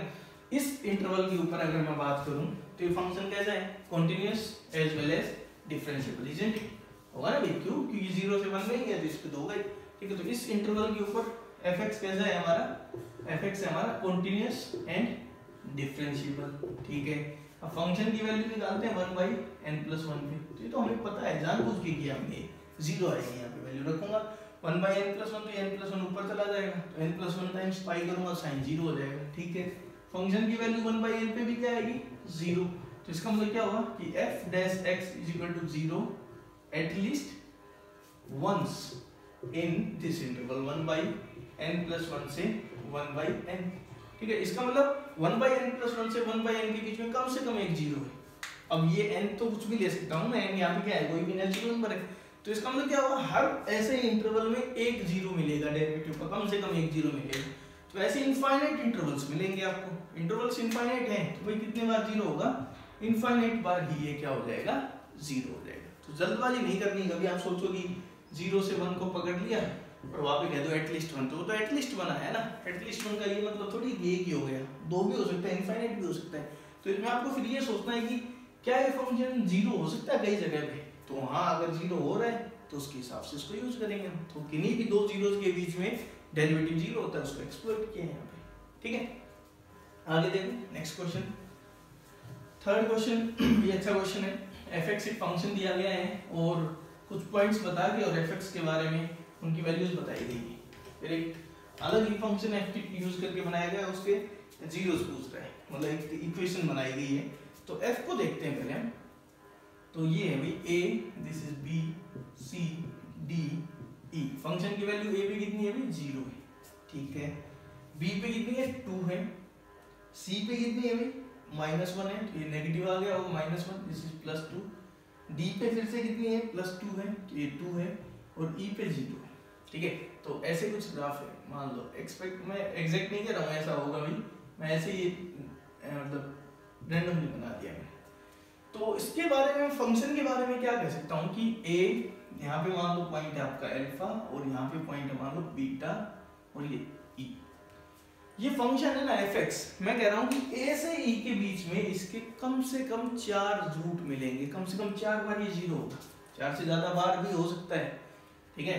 मैं ये नहीं कह रहा कि 4 ही बार होगा, 4 से ज्यादा बार भी हो सकता है ऐसा ग्राफ हो भी अगले का a b c d e, तो ज्यादा का तो हम कुछ कह ही नहीं सकते,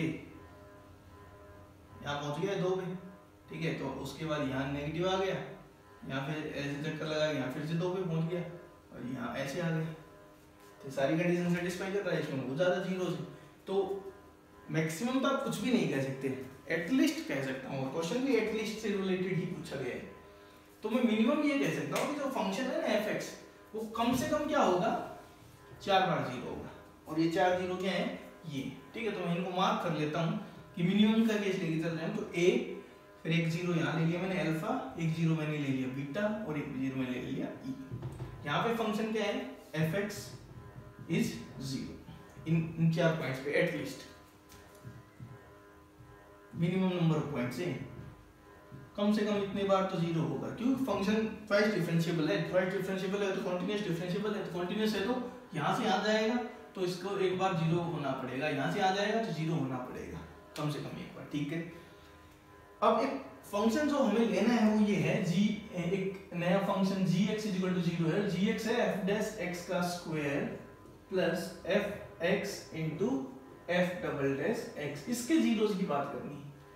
अब भाई रोल्स थ्योरम में सोचा जाए तो हमें ये सोचना है कि ये किस फंक्शन का डेरिवेटिव है, किसको मैं डिफरेंशिएट करूंगा तो मेरे को ये मिलेगा, ये सोचना है बस आपको।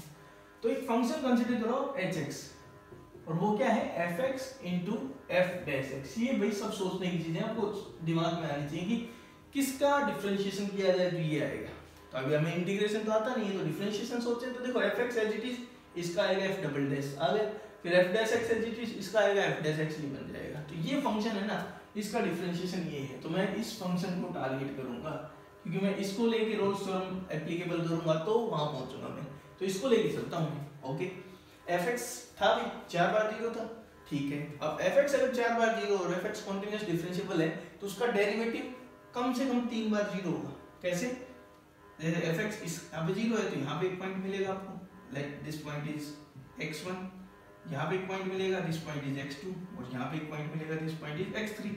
इन 3 पॉइंट्स पे मिनिमम है भी कम से कम 3 पॉइंट्स है। यहाँ पे f डैश x कितना होने वाला है 0 होने वाला है, और ये इन पॉइंट से अलग है, a अल्फा बीटा e से, ये अलग है पॉइंट। तो अब बात करते हैं हम hx की। hx क्या है आपका? hx है fx into f dash x। a से e में बात करें तो मैं कह रहा हूं कि ये जो फंक्शन है कम से कम 7 बार 0 होगा। 4 बार तो ये 0 बनाएगा भाई इसको, और 3 बार इसकी वजह से, और ये पॉइंट अलग अलग है। तो ये पॉइंट क्या होगा? At least 7 times 0 in this interval a to e।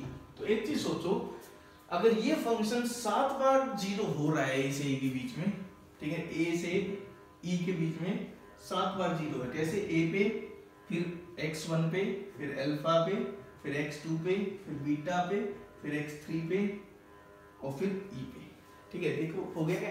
तो ये 7 पॉइंट है जहां पे क्या है hx 0 है, तो इसका डेरिवेटिव, तो इसका डेरिवेटिव कम से कम कितने बार 0 होगा भाई? 6 बार। कैसे? 1 2 3 4 5 6, मिनिमम एक बार मिलेगा ना। तो हम क्या कह सकते हैं कि इसका डेरिवेटिव कौन है भाई? तो hx का डेरिवेटिव ये है, देखो gx इसका डेरिवेटिव है ना, hx का डेरिवेटिव ये है। तो hx इसी के बारे में पूछा है, gx के बारे में कितने बार 0 होगा, तो कम से कम कितने बार 0 होगा भाई? तो कम से कम यहाँ से मैं कह सकता हूँ कि 6 बार ये क्या होगा, कम से कम 0 होगा। तो रोल्स थ्योरम की बहुत ही अच्छी एप्लीकेशन थी, समझ में आया? सबसे पहले fx को पकड़ा, मिनिमम लेके चलना है शुरू से, मिनिमम 4 टाइम्स, का डेरिवेटिव मिनिमम 3 टाइम्स, पॉइंट्स अलग है तो मिनिमम 7 टाइम्स हो गया। तो ये अगर मिनिमम 7 टाइम्स डिफरेंशिएबल ना 0 है तो इसका डेरिवेटिव मिनिमम 6 टाइम्स क्या होगा? 0 होगा। इसलिए आंसर क्या आ जाएगा? 6 इज द राइट आंसर। समझ में आया? ठीक है, तो हम लास्ट सेट कर रहे हैं क्वेश्चंस का अभी रोल्स थ्योरम पे बेस्ड, ठीक है। तो काफी अच्छे क्वेश्चन है कुछ तो कैलकुलस में यही आपको सोचना बहुत पड़ेगा कई बार, ठीक है, लेकिन सोचने में उसमें मजा आता है, इंटरेस्टिंग पोर्शन होते हैं। तो 2 क्वेश्चन और कर रहे हैं अभी। लेट fx आपको दिया गया है a x की पावर 5 b x की power 4 c x cube plus d x square plus e x। सिर्फ ये बताया गया है fx is equal to 0 has a positive root, ये भी बताया गया है, रूट बोला गया है alpha. Then which of the following options are true, multi correct type में है। तो option 1 is f dash x is equal to 0 has a root in 0 to alpha. Okay, second option is f double dash x is equal to 0 has at least one real root. Third option दिया गया है f dash x is equal to 0 has at least 2 real roots, and option D is none of these. ठीक है, multi correct में। क्योंकि दूसरा question जो हम डिस्कस कर रहे हैं वो है कि लेट fx एंड gx, ये 2 फंक्शन है, दोनों के दोनों कैसे फंक्शन है? डिफरेंशिएबल है, such that f dash x into gx is not equal to g dash x into fx। ये कभी भी 0 नहीं है for any real x, किसी भी x के लिए 0 नहीं है। तो हमें क्या करना है? शो दैट, सब्जेक्टिव टाइप में, show that between any two real solutions of this equation fx is equal to 0, इसके कोई भी दो रियल सॉल्यूशन होंगे, देयर एग्जिस्ट, क्या प्रूव करना है, देयर एग्जिस्ट एटलीस्ट ही है one real solution of gx, one real solution of gx is equal to 0। ठीक है, ये लास्ट के दो क्वेश्चन हम डिस्कस कर रहे हैं रोल्स थ्योरम पे बेस्ड। तो देखो कैसे करेंगे। First is rather simple, f एक 5 डिग्री का पॉलिनोमियल फंक्शन है, साफ दिख रहा है, इज कंटीन्यूअस डिफरेंशियल सब है। ओके, फंक्शन के बारे में बताया गया है कि इसका एक पॉजिटिव रूट है, तो लेट दिस इज 0, तो पॉजिटिव यहाँ है भी अल्फा ये ले लिया, तो यहाँ पे f ऑफ अल्फा कितना है 0 है। एक चीज और देख सकते हो, ऑब्जर्वेशन से साफ दिख रहा है कि f ऑफ 0 कितना है अभी 0 है। कैसे 0 रखो, सब 0 हो जाएगा। ठीक है, तो f of 0 0, f of alpha 0 है, फंक्शन कॉन्टिन्यूअस है, फंक्शन डिफरेंशिएबल भी है, तो रोल्स थ्योरम एप्लीकेबल है। तो क्या कहोगे कि फंक्शन का डेरिवेटिव 0 से अल्फा में एटलीस्ट एक बार 0 होगा, तो first option is true, f dash x has a real root in 0 to alpha. ठीक है, पहला ऑप्शन हो गया, लेकिन मैंने कहा मल्टी करेक्ट है तो चेक करने पड़ेंगे और भी। f double dash x as x is equal to 0 has at least one real root, जबकि f dash x has at least two real root. देखो ये समझने की चीजें हैं। f डैश x की बात करें तो f डैश x आप देखोगे तो ये पॉलिनोमियल आएगा विद डिग्री, कितनी डिग्री आएगी, डिग्री कितनी आएगी 4 आएगी। f डैश x की डिग्री कितनी है 4, तो f डैश x की डिग्री अगर 4 है, अब हमें पता है कि f डैश x का एक रूट तो ये रहा बीटा, ठीक है, f डैश और बीटा कितना है 0, तो एक रियल रूट है, साफ दिख रहा है। अब ऐसा थोड़ी हो सकता है कि 3 इमेजिनरी रूट हो जाए, इमेजिनरी रूट हमेशा पेयर में एग्जिस्ट करते हैं। एक रियल रूट होने का मतलब क्या हुआ कि ज्यादा से ज्यादा 3 इमेजिनरी रूट होंगे, लेकिन 3 इमेजिनरी तो हो ही नहीं सकते, कितने होंगे इमेजिनरी, ज्यादा से ज्यादा 2। तो इसका मतलब क्या हुआ कि इसके क्या हो सकते हैं, एट मोस्ट 2 इमेजिनरी रूट्स हो सकते हैं। अगर इसके 2 इमेजिनरी रूट ज्यादा से ज्यादा हो सकते हैं, तो कम से कम रियल रूट के बारे में क्या कहोगे, रियल रूट क्या होंगे, एटलीस्ट 2 होंगे। तो इसके कम से कम कितने रियल रूट हो जाएंगे, 2 रियल रूट हो जाएंगे। और अगर इसके 2 रियल रूट हुए, तो मान लो रूट आए बीटा और गामा कहीं से, या गामा इधर भी हो सकता है, तो इसके बीच में एक रियल रूट किसका मिलेगा, एक रूट किसका मिलेगा इसका, फिर से डेरिवेटिव, सेकंड डेरिवेटिव का। तो इसका मतलब इसके बीच में क्या होगा, f डबल डैश x कितना होगा 0 होगा। तो f डबल डैश x के बारे में क्या कह सकते हो कि एटलीस्ट 1 रियल रूट मिलेगा। या f डबल डैश x के बारे में आप यहां से ना देखना तो सीधा कह सकते हो कि f डबल डैश x है वो 3 डिग्री का पॉलिनोमियल आएगा। f डबल डैश x क्या आएगा, एक पॉलिनोमियल आएगा जिसकी डिग्री कितनी होगी 3 होगी, और ओड डिग्री का पॉलिनोमियल हो तो उसका एक रियल रूट तो गारंटीड होता ही है। तो इसका मतलब क्या हुआ, ये ट्रू है। तो यहाँ पे क्या है, a भी सही है, b भी सही है और c भी सही है। ठीक है, तो फाइनल क्वेश्चन हम आज का डिस्कस कर रहे हैं, और वो है fx और gx दो फंक्शन दिए गए हैं, ठीक है, और कह रहा है दोनों ही डिफरेंशिएबल फंक्शन है। साथ में एक इंफॉर्मेशन दी गई है कि ऐसा कभी नहीं होगा फॉर एनी x। अब कह रहा है कि between any 2 zeros of fx हमें प्रूव करना है कि gx का एक जीरो कम से कम मिलेगा आपको। ठीक है, अब सोचते हैं कि चीज ये है, ये क्या दे दिया भाई, यहीं से आपका दिमाग चलेगा। f dash x gx is not equal to g dash x fx, कभी भी इक्वल नहीं है। तो इसका मतलब क्या हुआ कि यहां से अगर मैं देखूं तो ऐसे लिख दूं इसको मैं कि g, हाँ यही ऐसे लिख लेते हैं, gx into f dash x minus fx into g dash x is not equal to 0 फॉर एनी x belonging to real number, कभी भी 0 नहीं है, ये दिया है। अब ऐसी चीज सोचो ना कहाँ आती है, देखो ऐसा होता है ना, gx into f dash x plus fx into g dash x, तो ये क्या होता है भाई, this is d by dx of fx into gx होता है ना, लेकिन इसने तो बीच में माइनस दे दिया।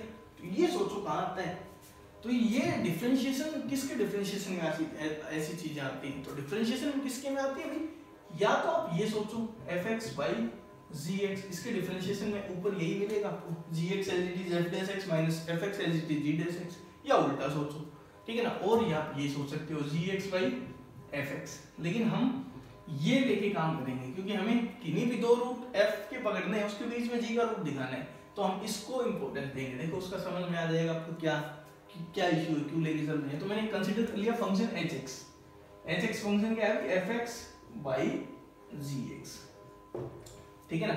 मेरे को क्या आपको करना है कि एफ की किन्हीं भी दो जीरोस के बीच में जी का एटलीस्ट एक जीरो होगा, ठीक है। कॉन्ट्रडिक्शन से करेंगे, लेट एफ एक्स के दो जीरो हैं अल्फा और बीटा, ठीक है ना। ये इसकी क्या है, solution of f x is equal to zero, alpha और बीटा इसके दो सॉल्यूशन है, ठीक है। एंड साथ में मैंने मान लिया देयर कि G x is equal to zero has no solution in this interval alpha beta. यही तो प्रूव करना है कि अल्फा बीटा के बीच में अगर इसके दो जीरो होगी, नहीं दो जीरो के बीच में इसका एक जीरो होगा। मैंने उल्टा मान लिया कि इसके दो जीरो अल्फा बीटा और उनके बीच में जी का कोई भी जीरो नहीं है, ठीक है। अजम्पशन कर लिया, अब अजम्पशन कर लिया तो कॉन्ट्रडिक्शन लानी पड़ेगी।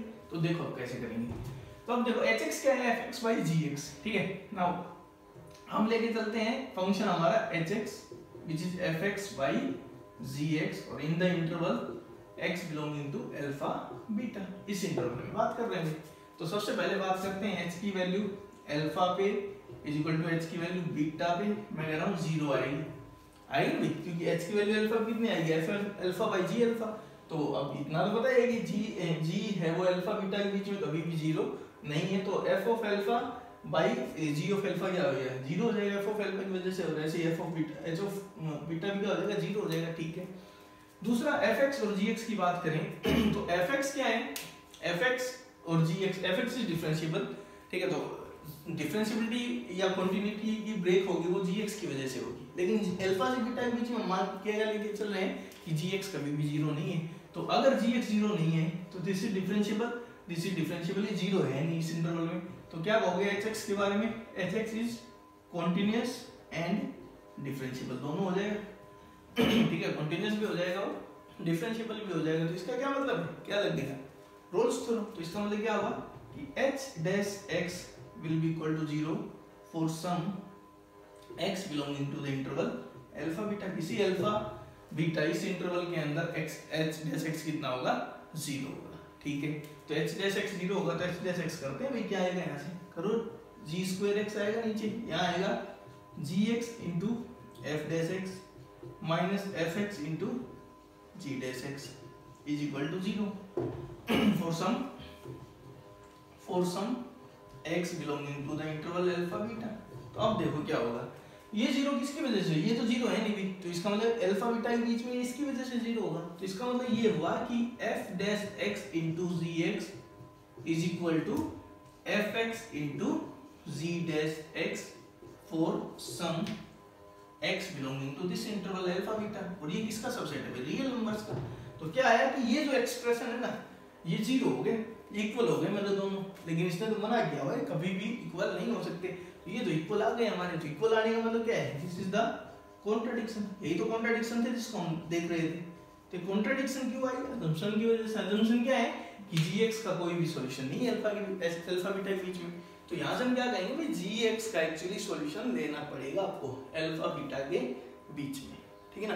अगर आप सॉल्यूशन नहीं लोगे तो ये दिक्कत खड़ी हो जाएगी आपकी, ठीक है। तो इसलिए आप क्या कहोगे, तो by contradiction there exist at least one root of this equation gx is equal to zero in two roots in between the two roots of the equation fx is equal to zero. तो ये Rolle's theorem का use करके आराम से कर सकते हो आप। लेकिन सोचना था आपको ये डेरिवेटिव कहाँ आते हैं, इसमें आते हैं। ये क्यों नहीं लिया, क्योंकि यहाँ पे हमें f के दो जीरोस के बीच में करना था ना, तो यहाँ पे g के दो जीरो मानने पड़ेंगे, तो इसलिए दिक्कत होगी, इसलिए इसको कंसीडर नहीं करेंगे। ये फंक्शन सोचना है, तो इससे स्टार्ट किया हमने अल्फा बीटा, इसके दो रूट लेके उसके बारे में सोचा है, तो यहाँ से ये पता चला, ठीक है भाई। तो